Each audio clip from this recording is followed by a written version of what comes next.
안녕하십니까. 치과의 편안한 만남이 있는 시간, 행복한 책 읽기의 박경수입니다. 안녕하세요. 정은임입니다. 이 정은임 아나운서 책 많이 읽으시죠? 책을 많이는 사죠. 주로 어디서 사세요? 저는요, 좀 게으른지라 인터넷 서점을 자주 이용해요. 그런데 이 새 책도 좋지만 가끔 헌책방에 들려서 네. 누군가의 손때가 묻어있는 그런 좋은 책을 고르는 재미도 또 쏠쏠하잖아요. 그렇죠. 매일 새 책이 쏟아져 나오는데요. 저희는요, 여러분의 아주 좋은 책 창고가 되어드리겠습니다. 좋은 책들 열심히 골라서 여러분께 소개해드릴게요. 자, 오늘은 어떤 책들을 저희가 골랐는지 화면으로 먼저 만나보시죠. Doctor, give me the news. I got a bad taste of loving you.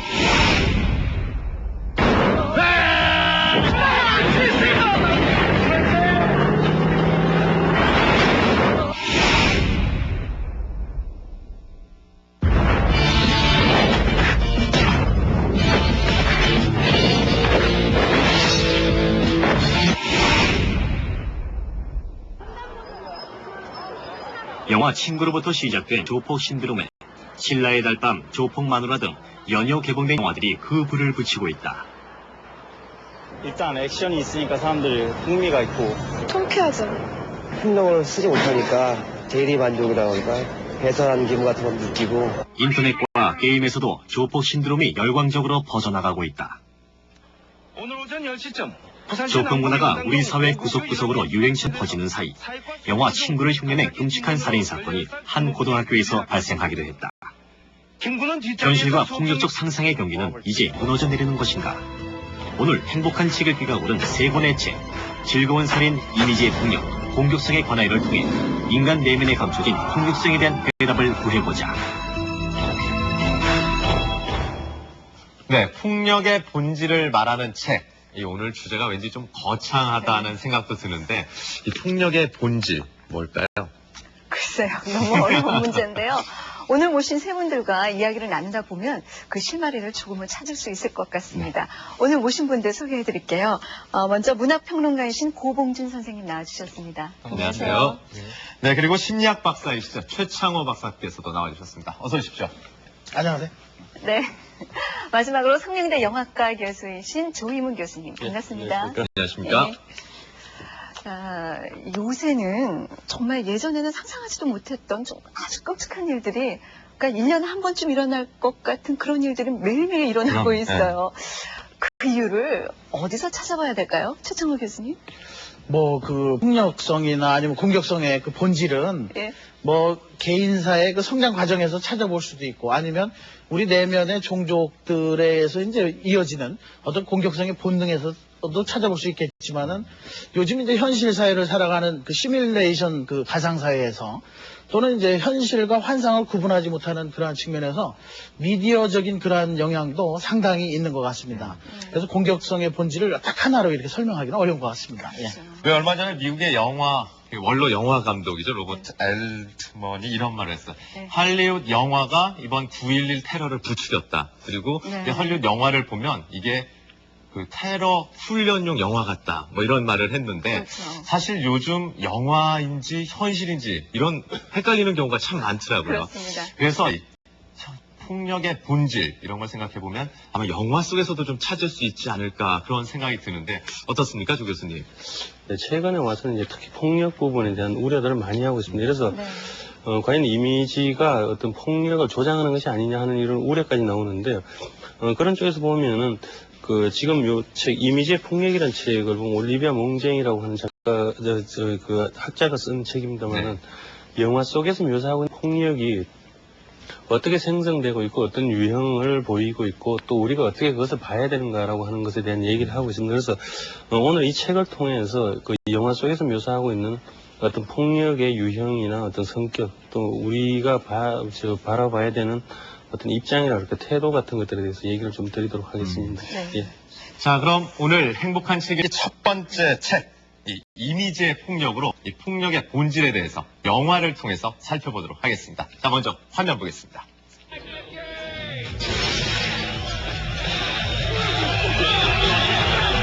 Species, including the forest, and we just call it industry, not murder.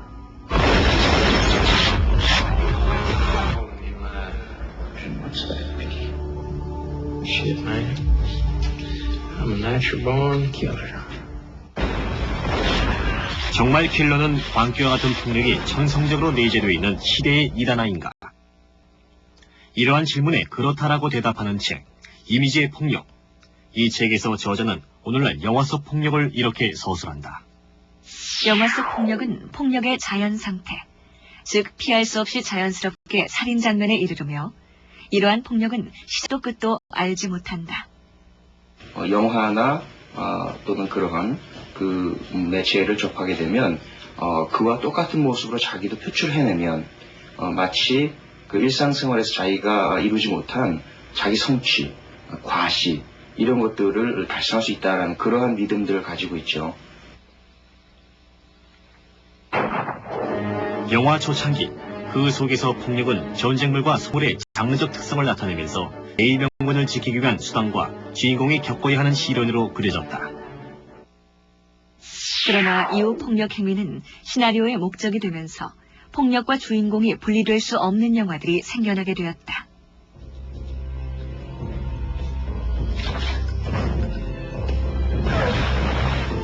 결국 영화 속 이미지들은 전 가족을 한순간에 몰살시키는 무법적인 폭력을 창조해내게 이르고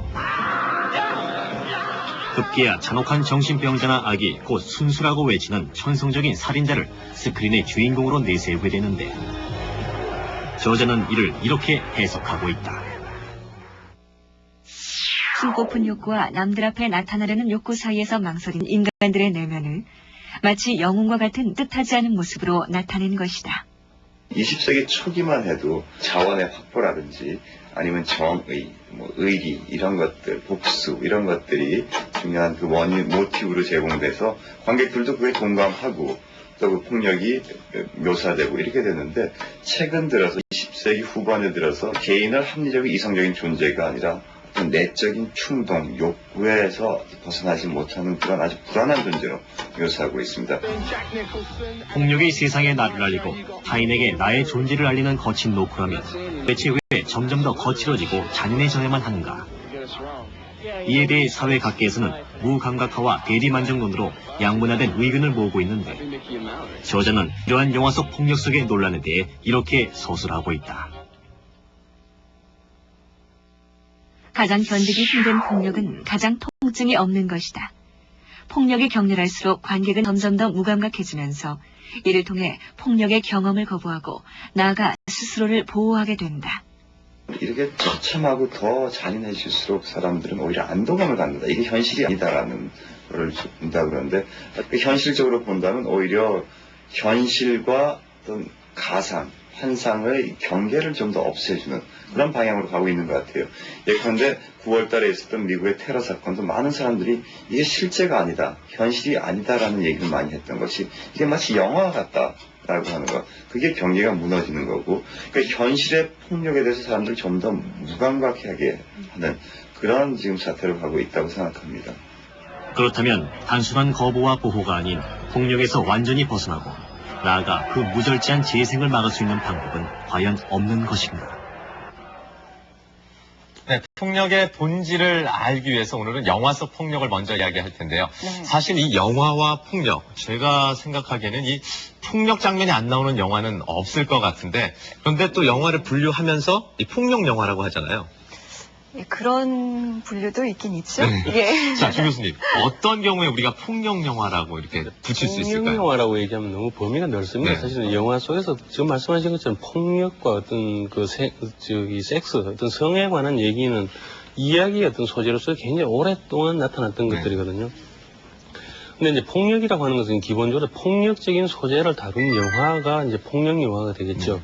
근데 이것은 어떤 그 학술적으로 나눌 수 있는 장르 용어라기보다는 일반적으로 우리 이제 편의상 부르는 용어라고 할 수 있는데, 근데 지금에 와서 이제 폭력 영화라고 하는 것은 폭력적인 소재를 다룬 영화들 중에서도 어떤 범죄라든지 아니면 어떤 그 법률적인 규제를 넘어서는 어떤 개인적이거나 어떤 집단적인 어떤 비합법적인 폭력들 이런 것들을 다룬 영화들을 주로 이제 폭력 영화라고 이렇게 좁혀 들어오는 상태라고 할 수 있습니다. 그런 점에서 보면은 최근 이제 우리 사회에서 일반적인 용어로 사용되고 있는 조폭 영화라고 하는 것도 네. 이제 넓게 보면 뭐 갱 영화라든지 아니면 어떤 그 액션 영화의 범주에 들지만은 조금 더 장르를 나누어서 세분화하고 해서 조폭 영화라고 얘기를 하는데 이런 것들이 바로 이제 폭력 영화라고 하는 그 개념들과 같이 사용되고 있는 것이 아닌가. 그래서 지금 폭력 영화라고 하는 그 개념은 아직은 확정된 그 개념이라기보다는 지금 새롭게 사용되면서 이제 어떤 이미지를 다듬어가는 용어가 아닌가 이렇게 할 수 있습니다. 네. 요즘 우리 사회 보면요. 조폭 영화가 하나의 무슨 장르가 되었잖아요. 엄청나요, 예. 근데 기업에서는 뭐 조폭 마케팅, 뭐 사회에서는 조폭 신드롬까지 생겨나고 있습니다. 최창호 박사님, 네. 이런 현상 어떻게 해석하면 될까요?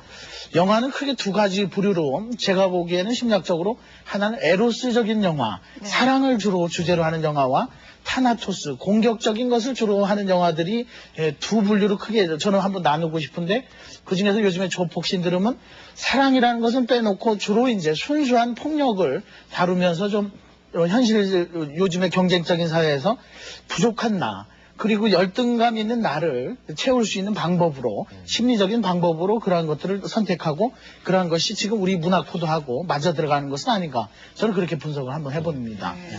요즘 이 조폭 신드롬의 그 원인을 찾아내면서 그 중요한 원인 중에 하나가 이 영화라고 말하는 사람들이 많은데 네. 자 그렇다면 오늘 우리가 다룰 이 이미지의 폭력을 통해서 그 해답을 찾을 수 있지 않을까 생각이 드는데요. 예. 근데 저는 그 영화가 폭력의 어떤 원조거나 어떤 원죄를 다 뒤집어 써야 된다고 하는 부분은 좀 무리가 있다고 생각을 합니다. 근데 일반적으로 얘기하기 쉽게 영화가 상당히 많은 부분을 책임져 있지 않는가라고 얘기를 하는데 뭐 그런 부분까지 부정할 수는 없겠죠. 근데 이제 이미지의 폭력 이 책에서 보면은 폭력의 유형들을 상당히 많이 분류해 놓고 있습니다. 기본적으로 폭력을 행사하기 위한 어떤 그 자체로서 폭력, 그 다음에 또 폭력을 좀 제어하기 위한 어떤 정의로서의 폭력을 얘기하고 있고, 마지막 단계로서는 그런 것들이 익숙해져서 그냥 그것이 일반화되는 어떤 카타르시스의 대상이라고 그래요. 그래서 그냥 자연스러운 이미지, 늘 있는 것으로 받아들이는 어떤 무감각한 상태를 얘기하는 또 다른 폭력을 얘기하고 있는데요. 그런 점에서 보면 그 영화 속에서 이제 택시 드라이버 같은 경우를 통해서 이런 얘기를 하고 있습니다. 영화 속에서 주인공 그 로버트 드니로가 연기하는 이제 킬러 같은 경우는 대단히 폭력적인 인물로 존재를 하게 되는데 폭력 그 자체에 매몰되는 것이 아니라 자기가 나름대로 이유를 찾거든요. 그러니까 조디 포스터가 연기하는 그 어린 그 매춘부를 구해내야 된다. 어떤 사회적인 악으로부터. 그러니까 자기 폭력은 단순히 다른 사람을 해치는 폭력이 아니라 사회 정의를 실현하거나 어떤 위기에 빠진 인간을 구원하는 또 다른 어떤 제도로서의 그 폭력을 자기 정당화하거든요. 이런 얘기들을 하면서 자기 폭력을 정당화해야 되는데 실제로 많은 영화들은 폭력 자체를 묘사하면서도 그 영화적인 구성은 보면은 폭력을 묘사하는 것이 아니라 그것으로부터 벗어나기 위한 폭력을 다룬다라고 하는 식으로 합리화를 하거든요. 그러니까 관객들도 영화를 보면서 저 폭력은 정당한 것이니까 인정할 수 있다. 라고 하는 식으로 이제 동조를 하게 되는데 바로 이런 식으로 어떤 폭력이 갖고 있는 양면성이라 그럴까 어떤 다층성 같은 것들을 이 책에서는 상당히 진지하게 깊게 얘기하고 있습니다. 네, 그 폭력의 다층성에 대해서 이야기하고 있는 책이라고 말씀하셨는데 이 책을 들춰보면요, 저 방송 준비를 하느라고 좀 읽어봤는데 폭력 그 자체만 다루는 것이 아니라 그 폭력이 어느 정도 정당화되기 위해서는 폭력을 통해서 인간 내면까지 이룰 수 있는 그런 영화들이 만들어져야 되지 않을까 뭐 이런 결론에 도달하고 있는데요. 예. 이런 저자의 관점에서 본다면 교수님 어떻습니까? 요즘 우리 영화들 속에 나타나는 폭력 어떻게 보세요? 지금 친구라든지 조폭 마누라 같은 경우에서도 보면은 구조적으로 그럴 수밖에 없는 어떤 인물들의 얘기를 하면서 우리 사회가 갖고 있는 폭력에 대해서 또 얘기를 하거든요. 그래서 아마도 지금 폭력 영화들이 갖고 있는 문제점은 일단 영화에서 물리적으로 표현하는 폭력 자체가 대단히 거칠다라고 하는 부분과 네. 또 그럼에도 불구하고 그런 것들을 정당화해야 된다라고 하는 우리가 일반적으로 얘기하는 어떤 조폭을 어떤 우상적인 존재로 만들거나 또 그 친구들이 하고 있는 것이 어쩔 수 없다. 그래서 어떤 그 면책을 해놓은 이런 또 다른 어떤 폭력이 개입하게 되는데 이런 부분들을 우리가 보면서 과연 이런 것들이 미치는 사회적인 영향력 또 그중에서 부정적인 영향력이 어디까지 갈 것인가 청소년들에게 어떤 영향을 줄 것인가 하는 것들에 대해서 걱정을 하고 있는 거죠. 자, 어쨌든 이 폭력의 그 선악을 떠나서 네. 지금 뭐 폭력 영화들이 최근 엄청난 흥행 대박을 터뜨리고 있잖아요. 네. 그렇게 보면 많은 사람들이 그런 걸 보면서 좋아한다는 얘기인데, 자, 심리학적으로 보면 이 폭력을 남이 휘두르는 걸 보면서 좋아한다. 어떻게 분석할 수 있습니까? 대리 만족을 느끼는 것, 우리가 이제 흔히 카타르시스를 느낀다고 그러죠. 네. 네. 그 본인들도 뭔가 좀 그 현대 사회에서 내지는 인간관계에서 뭔가 욕구 좌절이 있게 되면 그걸 좀 풀어내고 싶은데, 그것을 풀 수 없는 거지만 풀 수 없는 현실 속에서 영화 속에서 그런 것들이 이루어지니까, 특히 요즘에 이루어지는 우리 사회의 조폭 영화 같은 경우는 어떤 그 인과관계의 폭력보다는 폭력 자체, 주유소 습격 사건 왜 습격했느냐, 그냥 했다 이거예요. 근데 이제 그런 것들이 사실은 무서운 폭력이라고 저는 보거든요. 어떤 그 보복이라든가 아니면 그러한 폭력보다는 폭력 자체 속에서 쾌감을 느끼고, 거기에서 이제 어떠한 카타르시스를 느낀다는 것 자체가 우리 사회가 뭔가 지금 좀 어두운 측면으로 좀 가고 있는 건 아닌가. 네, 뭐 물론 그렇게 큰 걱정은 아니지만 저는 우리 사회 전체적인 분위기가 뭔가 좀 노이로제적인 측면이 좀 강화되고 있다. 우리가 이제 신경증 같은 특성이 있다 보면은 어느 순간에 막 소리 지르고 싶잖아요. 네. 너무 조용하면 소리 지르고 싶고 괜히 뭔가 좀 삐뚤어지고 싶고 한데, 그러한 것들을 해소해주는 분출구로서 긍정적인 효과도 있어요. 그러나 이제 아까 조 선생님도 말씀하셨지만은 이게 자칫해가지고 청소년들에게 무분별한 모방으로 인한 어떤 영향이라든가 아니면 그러한 것이 역치를 넘어가지고 더 센 자극을 원하게 되면은 그게 현실과 또 혼동되는, 현실과 환상이 혼동되는, 건강한 사람이 아닌 건강하지 않은 자아를 가지고 있는 사람들에게는 나쁜 영향을 미칠 가능성도 있죠. 문학과 영화를 동일시할 수는 없지만 그 두 가지 장르가, 두 가지 다른 영역이 공유하고 있는 점은 있죠. 예술작품이라는 것인데 그 예술작품들은 되게 작가나 감독의 의도가 있고 그 작품이나 어떤 텍스트가 나와서 미치는 효과가 있죠. 물론 그 두 가지가 일치하면 상당히 좋은 거지만 실제로는 일치하지 않는 것이고요. 그 다음에 제가 볼 때는 최근에 폭력에 관한 영화들이나 아니면 이렇게 폭력적인 장면들이 많이 실려있는 소설들에서는 되게 이렇게 효과 쪽의 입장에서 이렇게 비판이 가해지는 걸로 알고 있습니다.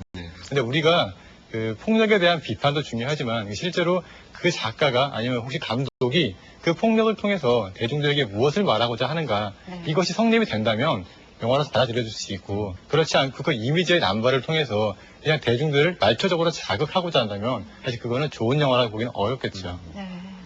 자, 어쨌든 이 폭력의 선과 악은 차치해 두고서라도 최근 이 우리 사회를 보면 하여튼 사람들은 이 폭력적인 장면을 보고 거의 열광 수준이 아닌가 싶은데, 네.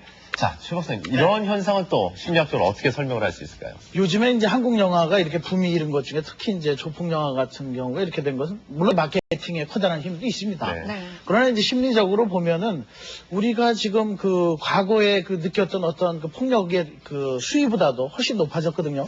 일상에 지친, 그리고 매너리즘에 빠져 있는 우리의 일상을 탈출시킬 수 있는 엄청난 자극을 주고 있어요. 거기에서 뭔가 긴장감을 느끼게 해주고, 그걸 또 해소하면서 카타르시스를 느끼게 해주고, 대리 만족적인 측면에서 우리는 가지고 있지 않은 것을 조폭 그 세계에서는 가지고 있고 말이죠. 이러한 것들이 좀 어우러지면서 대리적인 카타르시스를 주기 때문에 우리 사회에서 요즘에 조폭 영화가 더 이렇게 열광하지 않는가, 그렇게 저는 말씀드리고 싶습니다. 그러니까 조폭 영화가 주는 어떤 대리만족 말씀하셨는데, 사실 그 영화가요, 그 조폭 영화도요, 없는 이미지를 그냥 만들어낸 것은 아니거든요. 그렇죠. 분명히 있는 거예요. 근데 문제는 그러니까 너무 대량 생산돼서 대중에게 전해지다 보니까 그 힘이 막강하다는 거죠. 그러니까 뭐 그냥 무의미하게 폭력적인 이미지만 남발한다든지 아니면 폭력을 지나치게 미화하는 거, 이것은 조금 경계해야 되지 않을까 싶어요. 예, 그렇죠. 이게 이 이미지 폭력의 저자도 바로 얘기하고 있는 것들이 그런 점이라 할 수 있는데, 폭력에 대해서 너무 일반적으로 접하다 보니까 스스로 중독된다는 것이거든요. 그 일반 관객들도 그런 것들로부터 어떤 분별력을 갖지 못하고 자꾸 이제 스스로 중독되면서 더 강한 자극을 얻게 되는 것에 대해서 이제 상당히 우려를 하고 있는데, 그러나 저자가 결론적으로 제시하고 있는 부분은 어떤 폭력이 사라질 거라고는 보지 않습니다. 그리고 어떤 해결책을 제시하지도 못하고요. 또 그리고 우리 사회에 존재하는 폭력이라는 게 누구 한두 사람의 의견으로 사라질 문제는 아니라고 봅니다. 그러나 이제 저자가 강조하고 있는 부분은 그럼에도 불구하고 관객들이 폭력에 대해서 보다 좀 주체적인 시각으로 바라보자라고 하는 것은 제시하고 있습니다. 그러니까 주변에서 자주 접하거나 경험하게 되는 폭력들에 대해서 그 판단하지 못하는 데 자꾸 몰입되기보다는 어떤 일정 거리를 두면서 그것을 좀 분석하고 그 이해하면서 네. 어떤 관계를 유지해야 될 것인지라고 하는 것에 대한 분별력이라 그럴까 이런 걸 이제 가짜라고 얘기를 하는데 어떻게 보면 가장 뭐 일반적인 대안이라고 할 수밖에 없는 그런 것이 아닌가라고 싶습니다만은 그만큼 오늘날 우리 사회 또는 우리 그 현대 사회에 퍼져 있는 폭력의 어떤 양과 질은 그만큼 강한 것이 아닌가 이런 생각을 해볼 수도 있죠. 자, 지금 폭력의 본질에 대해서 알기 위해서 먼저 이미지의 폭력이라는 책을 가지고 이야기를 나누고 있는데요. 자, 그럼 좀 더 폭력의 본질에 가깝게 가기 위해서 두 번째 책을 저희가 골라봤습니다. 함께 만나보겠습니다. 대자연의 순리 속에는 두 개의 수레바퀴가 있다. 그 하나는 평화이고 나머지 하나는 바로 공격이다. 메비우스의 띠처럼 영원한 공정을 거듭하고 있는 평화와 공격. 바로 이러한 동물의 공격성을 기본으로 인간 내면에 숨어있는 공격성의 근원을 진단한 책, 공격성에 관하여. 이 책의 저자는 공격성을 이렇게 서술하고 있다. 공격성은 인간과 동물의 싸움 본능이다. 그렇다면 이들은 왜 서로 공격하는가? 과연 무엇을 위한 싸움인가? 저자는 이 질문에 대한 해답을 여러 동물들의 실험을 통해 얻어내고 있다. 이 중 쥐의 공격성은 혈연 집단에서는 관과 너그러움을 유지하는 반면 같은 종끼리라도 다른 집단에게는 위협적인 공격성을 보이고 있는데 그 원인을 저자는 이렇게 풀이하고 있다. 종래의 특유의 공격성은 종족 보존을 위한 필수 불가결한 것이다. 한편 저자는 이들의 공격성이 종족 보존을 위한 기능만이 아닌 또 다른 주요 기능을 위해 활용되고 있음을 서술하는데 고등동물이 싸우는 이유는 그들의 집단을 더 발달시킬 수 있는 위계 서열을 세우기 위한 것이다. 동물은 쾌락을 위해서 공격을 하지 않는데 사람은 자기 자신의 쾌락을 위해서 공격을 합니다. 재미를 원해서 공격을 하는 거죠. 그러니까 잔인성이 거기에 포함됩니다. 동물 세계에서는 공격성에는 잔인성은 없어요. 그렇지만 인간에게는 잔인함이 있습니다. 이 같은 인간의 공격성을 저자는 이렇게 서술하고 있다. 인간의 의식화된 싸움은 어느 쪽이 더 강한가를 확인하는 목적으로 한다. 인간의 공격성은 운동 경기에서 보여지듯 강자로서의 확인과 더불어 절제와 공평성을 동반한다. 그러나 이러함에도 불구하고 인간의 공격성이 점점 더 잔혹해지는 이유는 과연 무엇일까? 네, 이 책 공격성에 관하여로 이 공격성에 대해서 아주 간단하게 정의해 봤는데요. 인간의 공격성은 쾌락을 위한 공격성이다. 이런 부분이 좀 섬뜩하지 않습니까? 네, 많은 생각을 하게 만드네요. 자, 그렇습니다. 이 공격성이라는 것이 사실 동물이라면 다 갖고 있는 그렇죠. 특징이잖아요. 네. 그런데 유독 인간에게 이 공격성이 더 강하게 나타난다. 그럼 무슨 뜻일까요? 고등동물 치고는 인간밖에 자기 종족을 해치진 않아요. 근데 이제 인간은 과학이 더 발달했기 때문에 그래서 저자 같은 경우에는 과학이 인간에게 자연을 지배할 수 있는 힘을 너무 많이 주었기 때문이다. 그러니까 우리가 발전시킨 과학이 오히려 우리에게 힘을 줬고 그럼으로써 대량 살상을 가능하게 하고 다양한 기술을 통해서 살상을 할 수 있게 하고 멀리서 총을 쏴가지고 죽일 수 있기 때문에 양심의 가책을 덜 느끼게 하고 그러면서도 아까도 우리 책 속에도 나왔지만은 비교를 통해서 내가 너보다 낫다라고 하는 것을 우월감을 느끼기 위한 사람들의 기본적인 사회적 욕구 중에 두 가지가 기본인데 하나는 공격성이고 하나는 친화 욕구, 서로 어울리고자 하는 욕구거든요. 근데 어울리다 보면 우열을 가리게 되는데 이런 것을 가리는 것 중에 가장 중요한 게 파이팅이에요. 공격성이고 그리고 약한 자는 플링, 도망가고 이런 기본적인 욕구를 가지고 있는 거죠. 그래서 인간의 인간이 발달시킨 과학이 오히려 그 덫에 걸려서 인간을 더 잔인하게 만드는 그러한 그 현상을 초래한 거죠. 그렇다면 이런 관점에서 볼 때 요즘 우리 사회에서 나타나는 그런 공격성은 또 어떻게 해석을 할 수 있을까요? 아무래도 그 유통 구조에 문제가 있겠죠. 옛날 같으면은 드러나지 않는 폭력들이 지금은 어떤 상품으로 가공되는 것 같거든요. 그러면서 유통 범위가 굉장히 넓어지는 것 같습니다. 영화라든지 TV라든지 요새는 더 특히 뭐 인터넷 같은 경우가 나오겠는데요. 이런 것들은 이미지로 가공이 되고 포장이 되면서 유통되는 것을 통해서 그 사람들에게 아주 일상적인 이미지로 그냥 전환시켜주는 것 같습니다. 늘 주변에 있는 것들이고 무감각하게 만들거든요.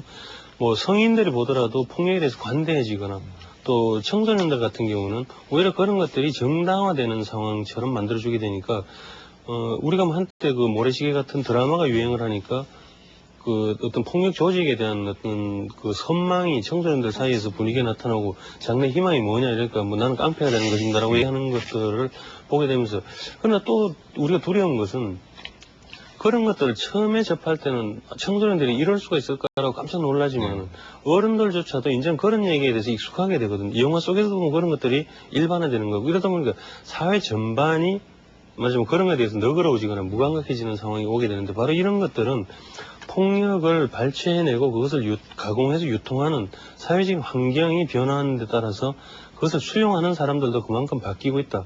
이런 것들이 오히려 우리가 모르는 사이에 점점점 폭력적인 상황으로 가고 있는 것은 아닌가 이런 점들을 좀 걱정할 수도 있겠습니다. 사실 그 우리가 이제 공격성이라고 하면은 가장 그 기본적인 것 중에 반사회적인 공격성을 논하잖아요. 왜 사회 질서를 깨트리고 다른 사람을 해치고 이러한 공격성을 논하지만은 그러한 공격성보다 더 무서운 공격성은 그 규칙 속에서 이루어지는 공격성이에요. 가령 우리가 예전에 그 독일 사람들 중에서 아리안족을 위해서 히틀러가 그 우리가 유태인을 학살하는 그러한 그 공격성, 그것은 그 사회 조직 내에서는 규칙 내에서 이루어지는 거거든요. 그것은 명령에 의해서 그 엄청난 공격성으로 표현되기도 하고요. 또 이제 우리 인종차별이라고 하는 것들, 그런 공격성은 자신들의 그 사회 속에서는 엄청난 엄연한 사회 규범과 규칙 속에서 이루어지는 공격성이죠. 이런 공격성이 사실은 많은 사람들에게 보이지 않는 피해를 더 많이 주고요. 이렇게 폭력 영화나 그런 것이 미치는 그러한 영향보다도 질서 내에서 이루어지는 공격성이 더 무서워요. 그 우리 로렌츠가 그 공격성에 대해서 이 책을 쓰면서 이제 주장하는 것은 공격성에 대해서 이해를 하자. 그리고 이 공격성을 진화론적인 관점에서 우리 인간이 이 지구상에 얼마나 더 오래 남을 수 있는가를 그것을 생각하기 위해서 이 공격성에 대해서 우리는 이해를 해야 된다라고 이렇게 주장하면서 책을 쓰고 전개해 나가고 있거든요.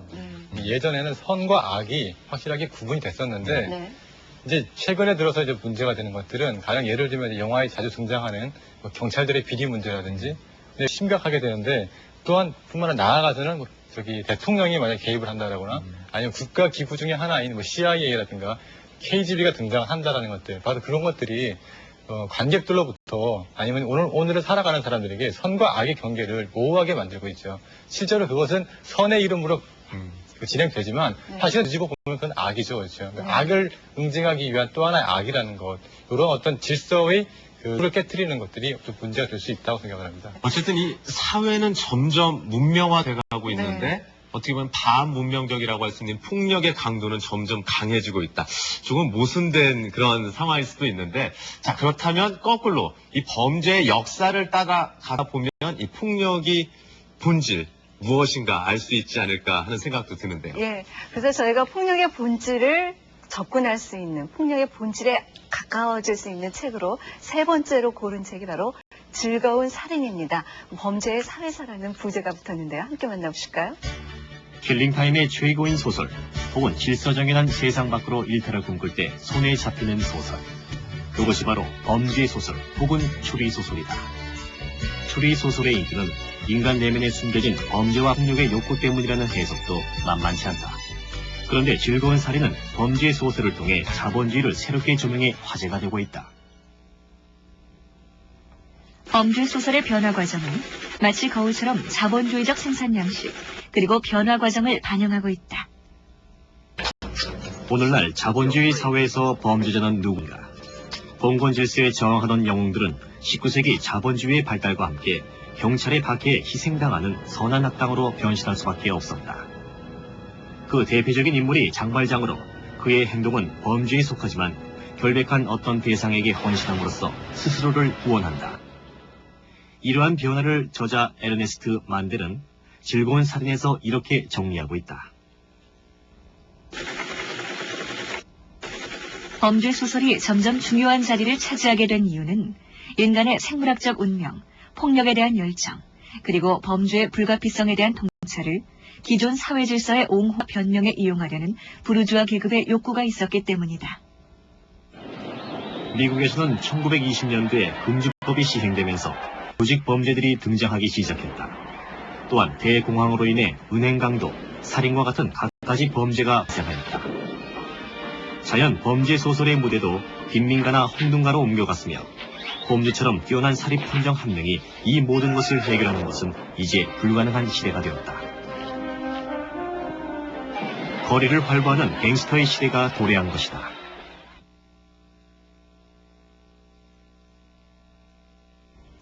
조직 범죄의 시대가 도래하자 사사로운 응접실을 배경으로 하는 소설은 이제 설 자리를 잃었다. 고전적인 추리소설 속의 사립탐정이 마피아와 싸우는 모습은 상상하기 불가능한 것이기 때문이다. 그렇다면 이제 범죄 소설 속의 해결사 역할은 누가 맡게 될 것인가? 1940년대 이르면 사립탐정은 줄어들고 광범위한 조직적 지원을 받는 경찰관이 등장하게 된다. 이제 새로운 유형의 범죄 소설, 즉 경찰 수사 소설이 탄생한 것이다. 이것은 자본주의의 발전과 비춰볼 때 어떤 의미를 지니는 것일까? 그 해답을 에르네스트 만델은 이렇게 제시하고 있다. 범죄 소설에서 경찰이 스타로 부상하게 된 이유는 대중들이 볼 때 경찰에게 정당성을 부여할 필요가 있었기 때문이다. 이제 경찰은 사유재산이라는 제도를 지키는 수호자가 되었다. 사유재산은 시장의 힘에 의해 재생산되는 것이 아니라 경찰로 대표되는 억압장치를 통해 유지되어야 하기 때문이다. 이렇듯 즐거운 살인은 범죄 소설을 자본주의 발달과 긴밀한 연관을 가진 문학 장르로 바라보고 있다. 그렇다면 즐거운 살인을 통해 바라본 21세기 우리 시대 범죄 소설의 유형은 무엇일까? 자, 이번에는 이제 범죄 소설을 통해서 또 폭력의 본질에 대해서 알아볼 텐데. 범죄 소설은 시대를 반영하는 거울이다 이렇게 저자는 얘기하고 그렇죠. 있거든요. 그것도 깨진 거울이다 이렇게 이야기를 하고 있습니다. 막시스트인 저자의 생각이 아주 드러나는 부분이라고 생각을 하는데요. 어떻게 생각하세요, 고 선생님? 네, 우선 저자에 대해서 좀 말씀해 주세요. 우선 이 책을 여러분들이 잘 읽기 위해서는 두 가지 전제 사항이 필요하다고 생각이 드는데요. 하나는 이 책 자체가 어떤 근대의 발생과 이렇게 맞물려 있다는 거기 때문에 근대 도시의 성립과 관계가 있고요. 또 하나는 마찬가지 얘기지만 자본주의를 알아야 된다는 거죠. 네. 물론 이 저자인 그 만델은 그 막시스트로서 아주 이렇게 자본주의에는 이렇게 지극히 반대 입장을 펼치는 사람인데 바로 이 그 만델이 이야기하듯이 이 19세기라고 하는 것, 그러니까 에드가 알렌 포우가 1841년에 모르그가의 살인 사건이라는 책을 썼을 때 그게 대부분 근대적 의미에서의 그 탐정 소설의 효시인데 그때부터 한 100여십 년이 지났죠. 근데 이제 그때부터 그 도시와 아니면 자본주의를 둘러싼 그 범죄의 진행 과정, 그 변화 과정이 곧 그 만델에 의하면은 그 자본주의의 발전 과정과 맞물려 있다라고 하는 것이 기본적인 입장이고 따라서 이 책은 문학사를 서술하는 그런 책이 아니라 문학을 사회학의 관점이나 경제학의 관점에서 접근하고 있는 책이라고 말씀드릴 수가 있습니다. 네. 지금 말씀하신 것처럼 이 저자인 에르네스트 만델은 그 범죄 소설의 인기를, 대중적인 인기를 얻은 것도 자본주의의 그 발달 과정과 무관하지 않다. 그러니까 대량 생산 체제 하에서 가능했다 이렇게 분석을 하고 있는데 최창호 박사님은 어떻게 생각하세요? 동의하세요? 그 범죄 소설 같은 경우는 말씀하신 것도 그 일리가 있고요. 네. 뭐 아까도 말씀드렸지만 심리적인 어떠한 것을 대신해주는 그러한 효과가 있고 거기에 덧붙여가지고 그 시대 문화보다 조금 더 앞선 테크노를 제시해주고 있기 때문이기도 합니다. 가령 그 범죄 기술 같은 게 후진 그 어떤 기술을 가지고 그 소설을 이끌어 나가면 읽히지 않거든요.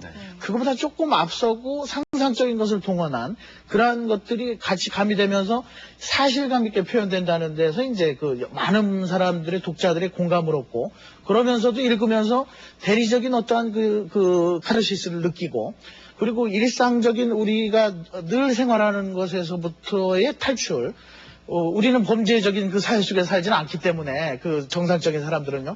그러나 그 책 속에서는 우리가 정말 억눌려 있고 뭔가 좀 보복도 하고 싶고 깨뜨리고 싶은 그러한 억눌린 강박적 충동, 억압 이런 것들을 그런 책을 통해서 해소할 수 있기 때문에 기술적인 자본주의적인 산업적인 기술과 심리적인 그러한 카타르시스가 교묘하게 결합돼서 이렇게 널리 일으키지 않는가 저는 그렇게 생각합니다. 그런데 영화가 가장 잘 활용했다고 할 수 있을 겁니다. 책에서는 이제 그런 기술이나 어떤 이미지들을 상상으로 주지만 영화에서는 시각화 시키거든요. 추리소설은 아닙니다만 007 영화 같은 데서 보면 이제 주인공 스파이들이 하는 어떤 정탐 행위라든지 이런 걸 보면서 어떤 그 기술적인 장비를 이용한다든지 이런 것들은 그것을 보는 관객들에게 대단한 즐거움을 줄 수 있는데 그런 점에서 이렇게 추리소설 같은 경우들은 영화의 어떤 그 굉장히 매력 있는 텍스트로서의 역할도 크게 했다고 할 수 있겠죠. 그러면서 아마 영화와 어떤 그 소설이 서로 상승작용을 하면서 어떤 시장을 넓혀나가지 않았는가 이런 생각을 해볼 수도 있겠습니다. 네, 그런데 이 책 즐거운 살인에서는 어떠한 대안을 제시하지는 않습니다. 그렇죠? 자본주의가 발달하면 발달할수록 그러니까 자본주의가 더욱더 사람들을 흉포화시키고 사회를 빡하게 만들고 따라서 범죄 소설도 점점 더 그 강도를 더해갈 것이다. 뭐 이런 식의 분석을 내놓고 있는데요. 어떻습니까? 고 선생님, 그 범죄 소설 그리고 영화 속의 폭력 장면도 요즘에 점점 더 끔찍해지고 있죠? 그래서 영화의 경우는 뭐 제가 전공이 아니니까 잘 모르겠고요. 여기서 범죄 소설이 잔혹성으로 더해간다, 치닫는다라고 하는 것은 좀 아닌 것 같습니다. 만델은 그런 것보다는 예를 들면 고전적 추리소설에서는 이렇게 살인사건을 푸는 탐정의 어떤 역할이 중요했다면 그 이후에는 아까 저기 화면에서 봤지만 그 조직폭력배와 경찰 집단이 이게 집단의 충돌이 있다는 거고, 그다음에 이게 2차 대전을 전후해서 그 동서양은 진영적인 어떤 그 이념의 대립에서는 사실 스파이물이라든가 이런 것들이 더 중요시했고, 그 이후에는 아까 말씀드린 것처럼 이렇게 뭐 사법부가 법을 어기는 이렇게 폭력을 쓴다라든가, 그렇지 않으면 이렇게 대통령을 둘러싼 어떤 음모들이 있다라든가, 사실 이런 것들은 만델이 보기에는 초기에 그 추리소설들이 그 부르주아들을 옹호하고 그 사회가 질서를 가지고 있다는 것을 대중들에게 보여주는 데 역할을 했다면은 사실 최근에 와서 이런 것들은 그렇지가 않고 이 사회가 그만큼 썩었다, 아니면 이렇게 나쁘게 돌아가고 있다, 이런 것들을 드러낸다는 점에서 이제 중요하다고 생각이 들고요. 또 하나는 이제 그래서 범죄가 자꾸 증가하는 것보다는 문학에서는 다양한 그 지적 호기심을 채워주기 위한 정보들이 등장을 하고 있죠. 예를 들면 뭐 의학 스릴러라든가 이런 것을 통해서 장르와 장르가 섞인다든가 새로운 장르가 만들어진다든가, 그래서 그 독자들로 하여금 새로운 정보를 얻는 어떤 그 재미를 주고 있다라고 생각이 됩니다. 그렇게 흘러가고 있는 것이죠. 네, 이 책의 제목이 즐거운 살인인데요. 저자가 말하는 즐거운 살인이란 어떤 의미인가요? 글쎄요, 즐거운 살인을 액면 그대로 받아들일 수는 없을 것 같고요. 역설적인 표현을 했다고 생각이 드는데요. 그 에드가 알렌 포가 1841년에 아까도 말씀드린 그 모르그가의 살인을 썼는데 1941년에 미국에서 그 추리소설의 100년을 기념하는 책이 나왔습니다. 그 책의 이름이 즐거운 살인이었습니다. 아마 그것과 좀 관계가 있지 않을까 싶은데, 확실한 것은 이 책 자체의 제목은 살인이 즐겁다라는 얘기가 아니라 그것을 역설적으로 얘기를 하면서 어떤 자본주의의 모순이라든가 이런 것들을 드러내는 제목이라고 할 수 있습니다. 네. 어쨌든 저자는 이 책의 결론에서 이 자본주의 사회가 범죄와 함께 탄생했고 또 그랬기 때문에 이 자본주의 사회가 발달할수록 이 범죄는 더 심해질 것이다, 이런 결론을 내리고 있는데, 이 즐거운 살인 책 제목도 섬뜩하지만 그 결론 역시 상당히 만만치가 않은 것 같습니다. 네. 자, 오늘 이렇게 소설을 통해서 또 영화 그리고 또 심리학적으로 폭력의 본질에 대해서 책 3권 통해서 알아봤는데, 그래도 또 아직도 잘 모르겠다, 아니면 더 많은 책을 읽고 싶다 하시는 분들 계실 겁니다. 그런 분들을 위해서 준비한 순서가 있죠. 그렇죠. 저희가 폭력에 대해서 그리고 폭력의 본질에 대해서 좀 더 가까이 가고 싶다 하는 분들을 위해서 폭력에 관한 책들을 한번 골라봤습니다. 그런데 아주 대중적인 책들은 아니에요. 전문적인 분야라서 고르는 데 조금은 힘이 들었습니다. 한번 화면을 만나보시죠. 폭력과 성스러움은 신화와 역사 속에 남아있는 희생제의로부터 출발해 인간의 원초적 폭력의 진실을 밝히고 있는 책이다. 희생제의는 성스러운 것인가? 혹은 집단 내부에 감춰진 폭력 무마를 위한 광기인가? 저자는 이러한 질문에 주목하면서 인간의 폭력, 그 근원과 본성을 파헤치고 있다. 통치자들은 권력을 유지하기 위해 폭력을 사용한다. 고대로부터 계속되어 온 권력과 폭력의 관계를 집중 조명하고 있는 책 폭력. 저자는 폭력을 역사와 끊임없이 함께해온 인간의 본성으로 정의하면서 힘으로 폭력을 정당화하는 권력의 실체를 구체적으로 기술하고 있다. 인간의 생존을 위협하는 전쟁과 폭력, 그 불행의 역사는 계속될 것인가? 즉 전쟁과 폭력은 2차 세계대전 이후 지구상에서 일어난 전쟁의 폭력성을 생생하게 고발하고 있다. 범죄, 약물 중독, 비행 등 갖가지 형태로 일탈을 꿈꾸는 현대인들. 책 일탈과 범죄 사회학은 규범 사회로부터 벗어나고자 하는 현대인의 심리를 다양한 관점에서 분석하고 있다.